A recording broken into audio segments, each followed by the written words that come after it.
Itu sebabnya dia merencanakan untuk memulihkan kehidupan saudara dan saya. Dia berencana untuk memberikan sesuatu yang baik kepada saudara dan saya. Oleh sebab itu mari kita baca apa yang dilakukan oleh Tuhan Yesus untuk memulihkan kehidupan saudara dan saya. Kita baca Ibrani 9 ayat 12 dan 24. Ibrani 9 ayat 12 dan 24. Kita baca sama-sama. Ya saudara. 1, 2, 3. Dan ia telah masuk satu kali untuk selama-lamanya ke dalam tempat yang kudus, bukan dengan membawa darah domba jantan dan darah anak lembu, tetapi dengan membawa darahnya sendiri, dan dengan itu ia telah mendapat kebebasan kekal.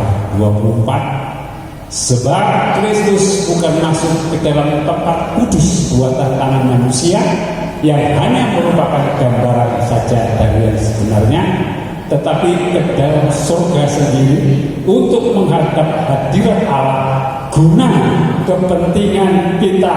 Amin. Garis bawahi saudara, Tuhan Yesus melakukan semuanya untuk kepentingan saudara dan saya.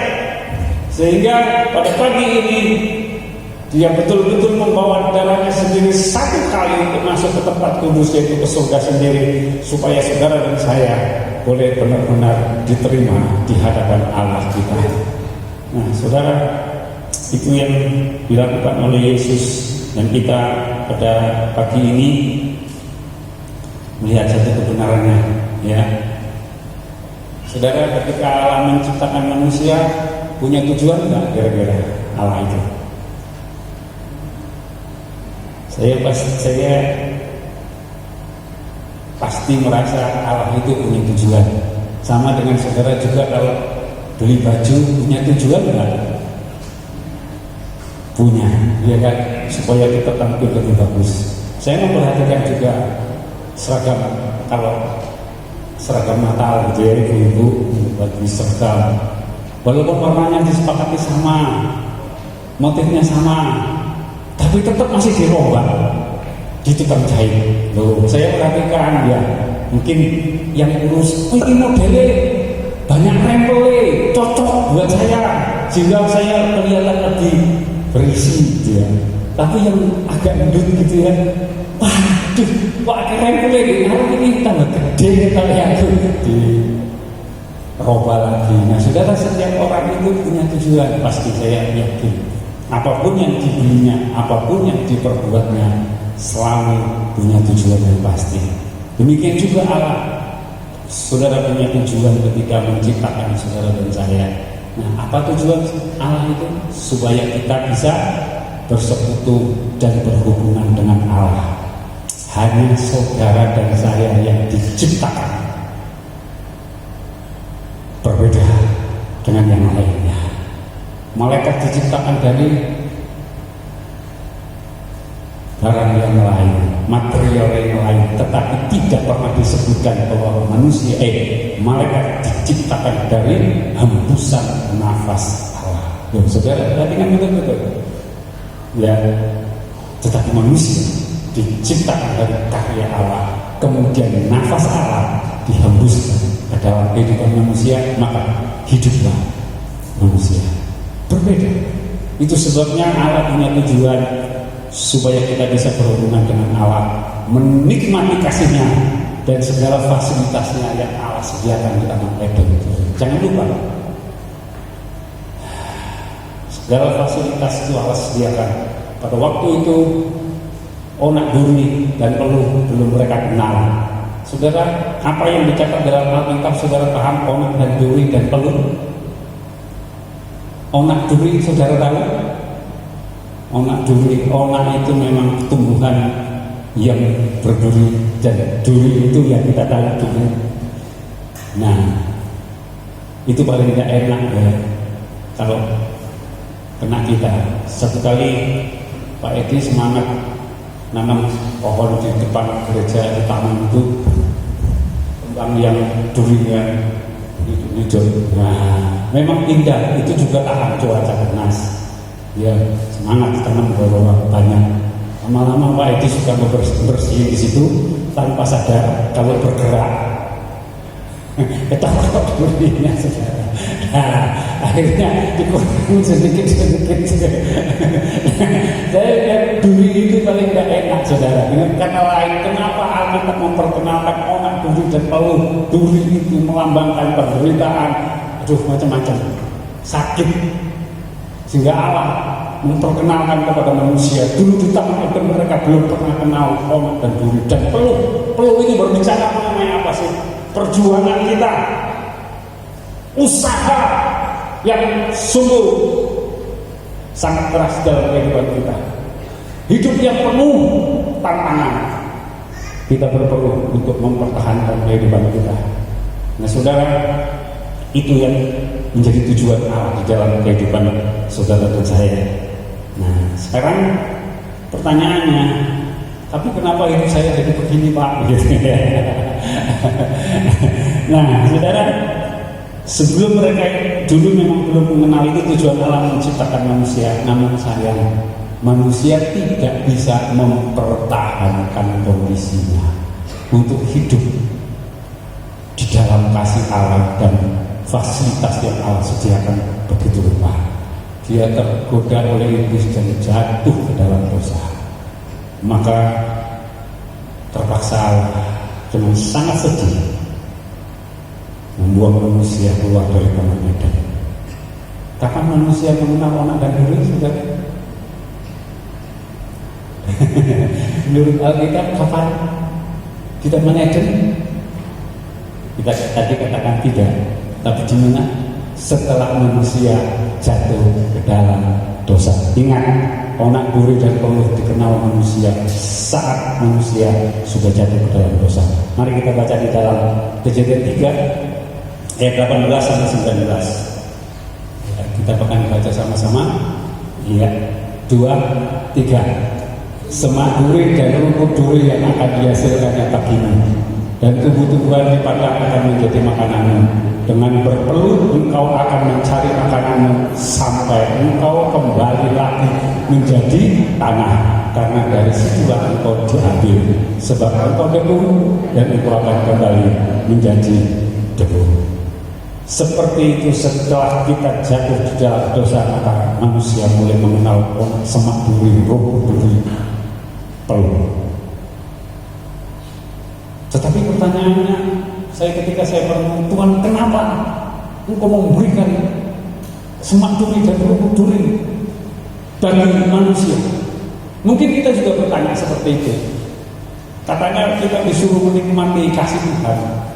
Tapi saya ingat saudara, ketika kita jatuh manusia dari hidup yang begitu ideal, kenapa Tuhan perkenalkan semak duri dan rumput duri dan peluh? Supaya manusia merindukan kehidupan yang Allah sediakan bagi kita. Amin. Nah saudara, pernahkah saudara merindukan penderitaan? Saya tanya, apa yang saudara rindukan ketika kita bertemu dengan teman-teman kita senang, ketika rekreasi kita ingat dia, kita rindukan, kita mau lagi gitu ya. Nah, istri saya kemarin waktu saya mandi menggoda saya, saudara, dia bilang begini, "Ketoke terakhir kali ya kamu melenceng sama teman-temanmu itu ke Jogja Solo itu, dan sekarang gak kira iso melenceng maneh." Tahun lalu kita melenceng sama reuni, saya reuni sama teman-teman SD saya, istri saya ajak, kita nginep 2 hari 3 malam Jogja Solo. Kita merasa begitu menikmati hidup ini. Akhirnya kita menenang, teman-teman juga menulis di grup, kapan ya kapan ya bisa gitu lagi. Saya hanya ketawa, saya hanya menjawab, tidak ada sesuatu yang mustahil bagi Tuhan. Amin. Mungkin bagi kita mustahil. Nah saudara, itulah kenapa kita diperkenankan itu, supaya kita rindu untuk mencari Tuhan, supaya kita rindu untuk hidup kita menikmati janji Tuhan kembali. Itu sebabnya Tuhan melakukan rencananya saudara dan saya tidak ditinggalkan dan dibuang begitu saja oleh Tuhan walaupun kita sudah jatuh di dalam dosa, supaya kita merindukan janji-janji Tuhan. Amin. Supaya kita merindukan satu kehidupan yang luar biasa, dan akhirnya dengan usaha kita memperjuangkan hidup itu, sehingga Rasul Paulus mengatakan, aku telah mengakhiri pertandingan iman dengan baik. Nah saudara, Tuhan menginginkan seperti itu di dalam kehidupan kita supaya kita mulai merindukan itu. Mari saya berikan ilustrasi seperti ini saudara. Kita baca di dalam Lukas 15, nah, supaya kita paham sedikit kenapa Lukas 15 ayat 17 sampai 18, kenapa Tuhan memperkenalkan kita sama duri, onak duri, pelut, supaya kita merindukan satu kehidupan yang akan kita perjuangkan mati-matian.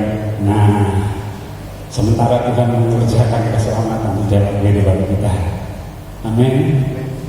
Nah, saudara, mari kita baca 2, 3.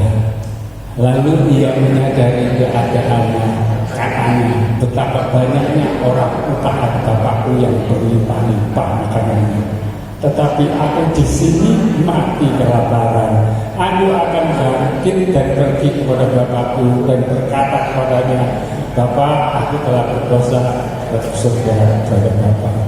Saudara, di sini saya katakan lagi, inilah kerinduan anak bungsu untuk kembali kepada kehidupan di rumah bapaknya yang penuh dengan makanan. Di mana anak bungsu pada saat ini? Ketika dia sadar ini, di mana posisinya?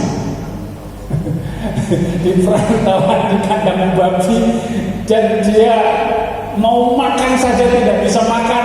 Sementara dia boleh mendengar, padahal anak bapak pun di rumahnya itu banyak kelimpahan makanan, bahkan pegawai-pegawainya saja tidak ada yang kekurangan. Tetapi di sini, mengapa aku mati kelaparan?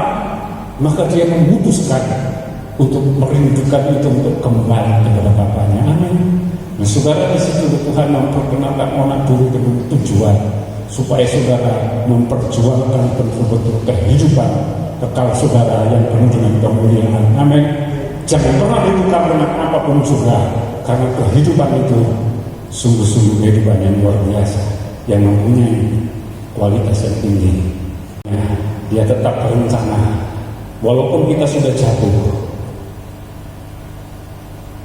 Tetapi apakah rencana Allah gagal karena kita jatuh? Tidak. Rencana Allah tidak pernah gagal, walaupun kita salah, walaupun kita telah berdosa, walaupun kita telah jatuh di dalam dosa, tetapi dia tetap punya rencana untuk memulihkan posisi kita di dalam. Itu bukan satu hal yang tidak ada dasarnya.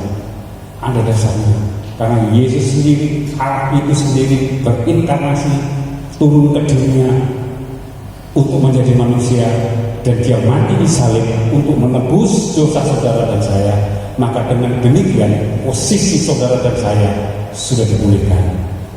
Yesus naik ke surga, masuk ke tempat kudus, membawa darahnya sendiri untuk menghapus dosa saudara dan saya. Nah saudara, itulah yang dilakukan oleh Tuhan Yesus, dan dia tetap punya rencana supaya saudara pada saat nanti Tuhan Yesus mengatakan, engkau akan berada bersama-sama dengan aku dimanapun aku berada. Amin. Saudara, itu janji Tuhan. Mari kita pegang. Jangan kita melihat karena kondisi kita saat ini. Kita pegang hari ini. Kita baca kembali Ibrani 9 ayat 12 sampai 14. Ya. Ibrani 9 ayat 12 sampai 14 berbunyi demikian. Mari kita baca sama-sama. 1, 2, 3. Dan ia telah masuk satu kali untuk selama-lamanya ke dalam tempat kudus, bukan dengan membawa darah domba jantan dan darah lembu, tetapi dengan membawa darahnya sendiri, dan dengan itu ia telah mendapat kelepasan kekal. 13. Sebab jika darah domba jantan dan domba lembu jantan dan percikan api lebih mudah menguduskan mereka yang najis, sehingga mereka disucikan secara lahiriah, betapa lebih darah Kristus yang oleh Roh yang kekal telah mempersembahkan dirinya sendiri kepada Allah sebagai persembahan yang tak bercacat, akan menyucikan hati nurani kita dari perbuatan-perbuatan yang sia-sia, supaya kita dapat beribadah kepada Allah yang hidup. Amin. Jadi tujuan Allah itu mulai digenapi satu persatu. Hari ini saudara kita bisa beribadah kepada Tuhan. Walaupun saya tekankan sekali lagi, jaga kita ikuti protokol kesehatan. Ya, selebihnya kita tidak akan tanggung. Walaupun protokol kesehatan itu tidak menjamin 100% bahwa kita tidak akan terpapar COVID ya. Itu urusan Tuhan. Kita mau katakan kepada Tuhan. Saya selalu berdoa, Tuhan, Engkau akan melindungi setiap sidang jemaat ini. Kita tidak bisa melindungi 100% karena protokol kesehatan itu sendiri tidak menjamin saudara dan saya bisa 100% terlindungi. Betul ya? Tidak bisa. Oleh sebab itu kita mau berharap kepada Allah. Oleh sebab itu saudara, setelah Allah berbuat demikian, apa yang manfaat yang saudara petik? Satu, Allah tidak akan mengingat dosa kita. Ya. Pertama itu Allah tidak pernah mengingat dosa saudara dan saya. Padahal kita orang berdosa. Itu satu kelebihan. Sehingga Yesus, ada orang yang mengatakan memang benar kalau kekristenan itu bukan agama saudara. Tetapi Yesus menawarkan bukan agama, tetapi Yesus menawarkan apa? Jalan keselamatan bagi saudara dan saya. Tidak ada di dalam kitab lain manapun yang bisa menawarkan jalan keselamatan yang pasti di dalam Yesus Kristus. Tidak ada. Oleh sebab itu, yang pertama Allah akan mengingat-ingat, tidak akan mengingat-ingat dosa kita lagi. Mari kita baca Ibrani 10 ayat 17. Ya, Ibrani 10 ayat yang ke-17. Nah, kita baca lagi 2, 3. Dan aku tidak lagi mengingat dosa-dosa dan kesalahan mereka. Siapa mereka? Kita. Ya, dan dia tidak lagi karena darah Kristus yang sudah dibawa masuk dalam surga. Maka sekarang Allah menaruh hukum-hukumnya di dalam hati kita. Amin. Kalau dulu zaman Taurat Allah menulis hukumnya di mana? Kedua loh batu. Sekarang dia menuliskan di dalam hati kita. Saya katakan demikian, apa buktinya? Kalau saudara melakukan kesalahan, ada rasa tidak enak nggak di hati saudara? Ada rasa tidak enak. Saudara, jujur ya, dulu saya kalau mencuri buah-buahan itu sudah tidak ada suara Allah yang menegur saya lagi, sudah berkebal ke sana.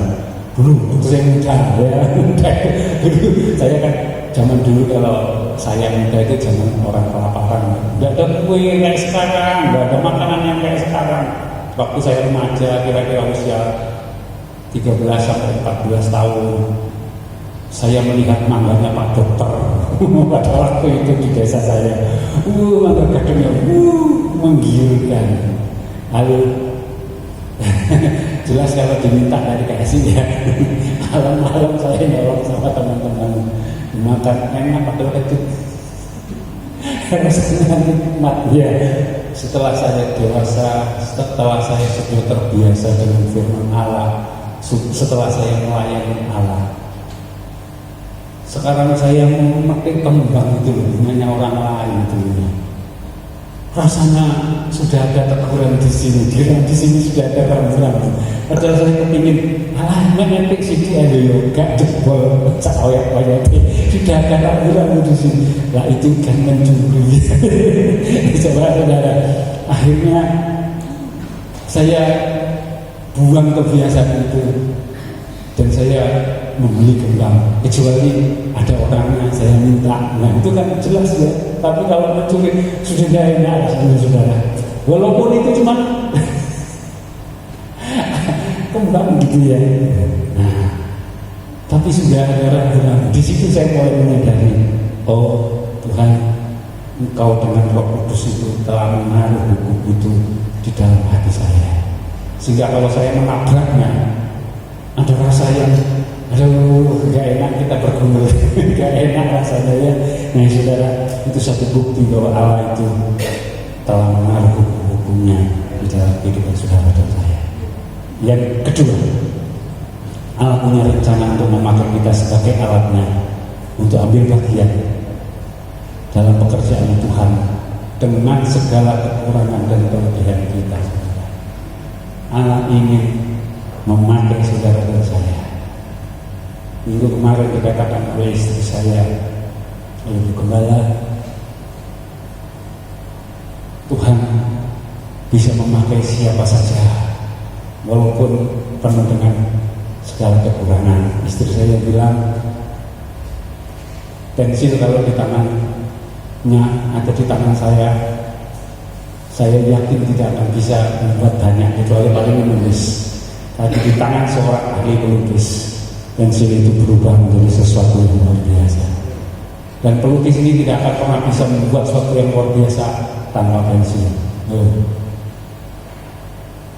Itu sebabnya saudara, jangan pernah kita merasa kita banyak kekurangan, kita tidak bisa menjadi berkat bagi orang lain. Jangan saudara. Saudara bisa melakukan apa saja, menjadi mendoakan orang lain, itu menjadi berkat dalam hidup kita. Amin. Saudara bisa melakukan apa saja, saudara bisa dipakai oleh Tuhan dengan segala kelemahan itu. Mestinya kita harus bersyukur karena Tuhan memberi kesempatan seperti ini. Mari kita baca di dalam Lukas 18 ayat 35 sampai 43. Ayat ini akan panjang. Ya, Lukas 18 ayat 35 sampai 43.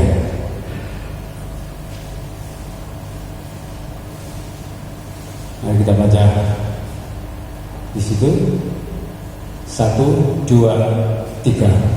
Waktu Yesus hampir tiba di Yeriko, ada seorang buta yang duduk di pinggir jalan dan mengemis. Waktu orang itu mendengar orang banyak lewat, dia bertanya, apa itu? Kata orang kepadanya, Yesus orang Nazaret lewat. Lalu ia berseru, Yesus anak Daud, kasihanilah aku. Maka mereka yang berjalan di depan menegur dia supaya dia diam. Namun semakin keras dia berseru, anak Daud, kasihanilah aku. Lalu Yesus berhenti dan menyuruh membawa orang itu kepadanya. Dan ketika ia telah berada dekatnya, Yesus bertanya kepadanya, apa yang kau kehendaki supaya aku berbuat bagimu? Jawab orang itu, Tuhan, supaya aku dapat melihat. Lalu kata Yesus kepadanya, melihatlah engkau, imanmu telah menyelamatkan engkau. Dan seketika itu juga melihatlah dia, lalu mengikuti dia sambil memuliakan Allah. Seluruh rakyat melihat hal itu dan memuji Allah. Saudara bisa melihat di sini, apakah keadaan saudara dan saya lebih buruk dari Bartimeus yang buta ini, orang buta ini? Saya yakin keadaan saudara dan saya jauh lebih baik dari dia. Orang yang buta itu pasti sejak lahir dia tidak bisa melihat apa-apa, dia pasti tidak punya keterampilan apa-apa, tetapi dia bisa memuliakan Allah ketika Tuhan telah menjamah dan menolong, membuka kehidupan baru bagi dia. Maka dia memuliakan Allah sehingga seluruh rakyat melihat hal itu dan memuji-muji Allah. Saudara dan saya juga bisa dipakai oleh Allah untuk kemuliaan baginya, apapun kondisi yang saudara miliki. Kita mungkin berpikir aneh-aneh ya, tapi saya akan memberikan ilustrasi. Kalau Mas videonya diputar, saya dikasih video di WA ini oleh Pak Edi pertama yang kirim saya. Waktu saya mendengarkannya, saya merasa Tuhan, Betapa saya yang sudah normal seperti ini, kalau saya tidak bisa melayani, saya bisa ambil bagian di dalam menjadi saluran berkat bagimu, betapa salahnya untuk saya. Betapa saya menyia-nyiakan kehidupan saya. Nah, saudara, kita melihat video ini nanti ada penjelasannya di situ. Dia seorang veteran.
Sekarang kita melihat latar belakangnya siapa Fendito, bagaimana dia dilahirkan kita. Saya percaya kehidupan saudara saya bisa lebih baik, tapi dia punya tetap hati bersyukur. Tuhan memberikan talenta di dalam kekurangan sekalipun, sehingga dia bisa bermain piano dan musik.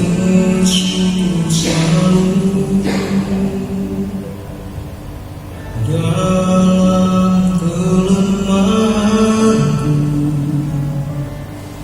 ada rencana yang indah Kau berikan bagiku. Ku bersyukur selalu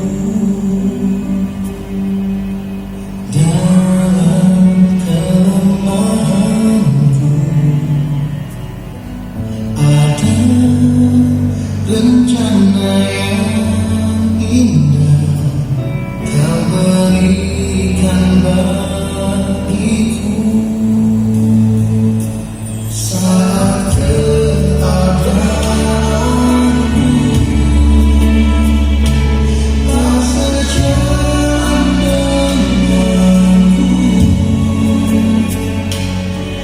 tetap hatiku bersyukur. Kau Tuhan yang terbaik. Saat sedang hidupku tak mengerti hidupku,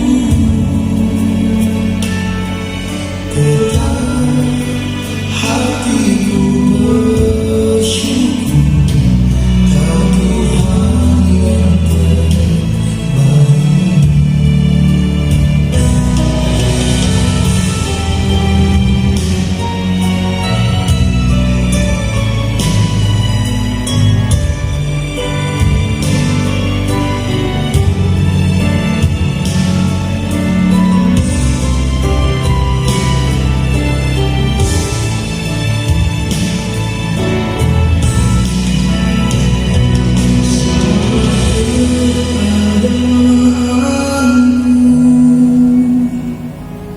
Datang jalan denganku, tetap hatiku bersyukur. Kau Tuhan yang terbaik.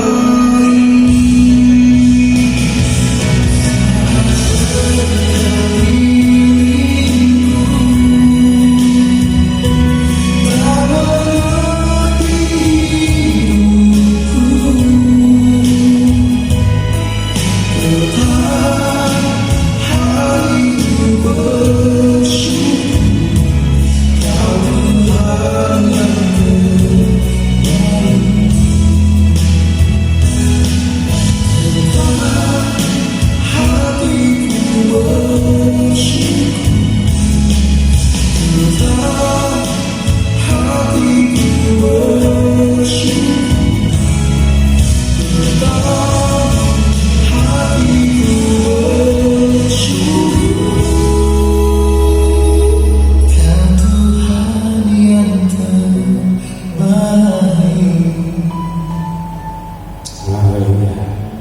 Saudara, apakah kondisi saudara buruk dari dia? Saya yakin. Kenapa ketika kita dipercaya Tuhan dengan kondisi yang normal, kita ogah-ogahan melayani Tuhan? Betapa kita kalah sama dia. Dia penuh dengan kelemahan, tetapi dia tetap berusaha untuk menjadi berkat bagi kita semua. Amin. Jadilah berkat di dalam kehidupan saudara. Saya percaya ada rasa bahagia di dalam kehidupan saudara. Dan saudara, saya melihat Jason ini luar biasa. Di tangan Jason, Feriku menjadi saluran berkat. Di tangan Jason, siapa lagi membuka cewek itu? Gracia Evipana. Dia menjadi saluran berkat. Saudara dan saya di tangan Tuhan. Nah, luar biasa. Saudara juga akan bisa menjadi berkat di dalam hidup ini. Amin. Jadi saudara jangan menyerah di dalam hidup ini. Jangan melihat kondisi saya keadaannya begini begitu. Saudara di dalam keadaan yang bagaimanapun saudara bisa untuk menjadi berkat bagi orang lain. Amin. Mari saudara. Itulah rencana Tuhan di dalam kehidupan kita. Dia punya rencana. Oleh sebab itu, jangan lupa ketika saudara dan saya tiga dan terakhir ini Allah memberikan upahnya, yakni mahkota kehidupan dan mahkota kemuliaan. Apa yang saudara tabur bagi Tuhan, saudara akan menuai dengan luar biasa.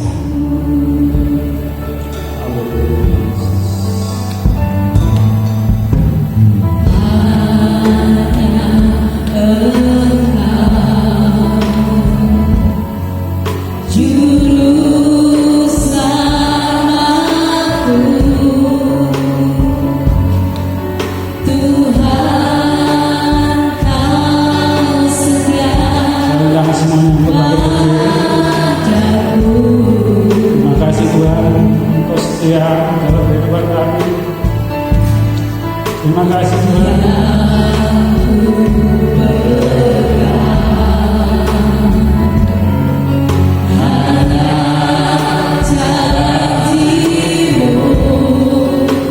Terima kasih Tuhan.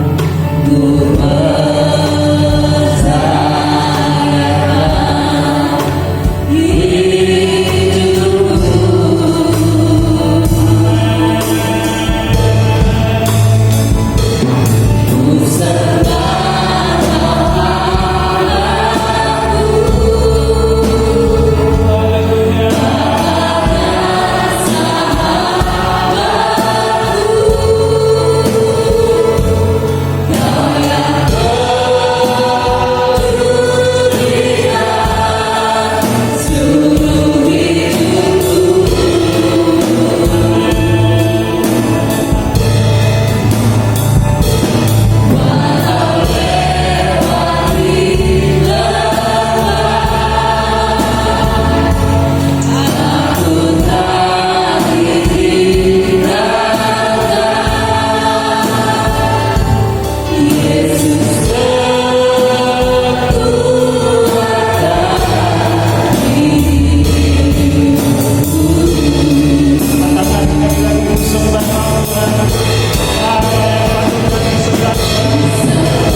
mereka sedang makan, Yesus mengambil roti, mengucap berkat, memecah-mecahkannya, lalu memberikan kepada murid-muridnya dan berkata, ambillah, makanlah, inilah tubuhku. Di dalam nama Tuhan Yesus.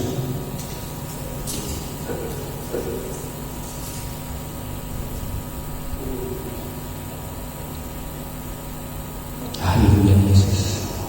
Terima kasih Bapak. Sekarang cawan tangan kanan. Sesudah itu dia mengambil cawan, mengucap syukur, lalu memberikannya kepada mereka dan berkata, minumlah kamu semua dari cawan ini, sebab inilah darahku, darah perjanjian yang ditumpahkan bagi banyak orang untuk pengampunan dosa. Akan tetapi aku berkata kepadamu, mulai dari sekarang aku tidak akan lagi minum hasil pokok anggur ini sampai pada hari aku meminumnya, yaitu yang baru, bersama-sama dengan kamu dalam kerajaan Bapa-Ku. Di dalam nama Tuhan Yesus kita menerima undangan ini.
Sekarang ketika kedua tanganmu saudara, pulanglah dengan damai sejahtera Allah yang berlimpah-limpah. Dan kekuatan Allah yang berlimpah-limpah akan tetap menopang kehidupan saudara dan saya untuk tetap menjadi anak-anak Allah yang luar biasa di tangannya. Terima kasih Tuhan. Dan berkat-berkat Allah yang berlimpah-limpah akan memelihara kehidupan saudara dan saya mulai hari ini sampai Maranatha. Terima kasih Tuhan, semuanya kami peroleh dalam persekutuan dengan Allah Bapa, Putranya yang tunggal, Yesus Kristus Tuhan kita, dan Roh Kudus menjamin saudara dan saya akan menikmati setiap janji-janji Allah. Di dalam nama Tuhan Yesus Kristus yang percaya boleh katakan amin.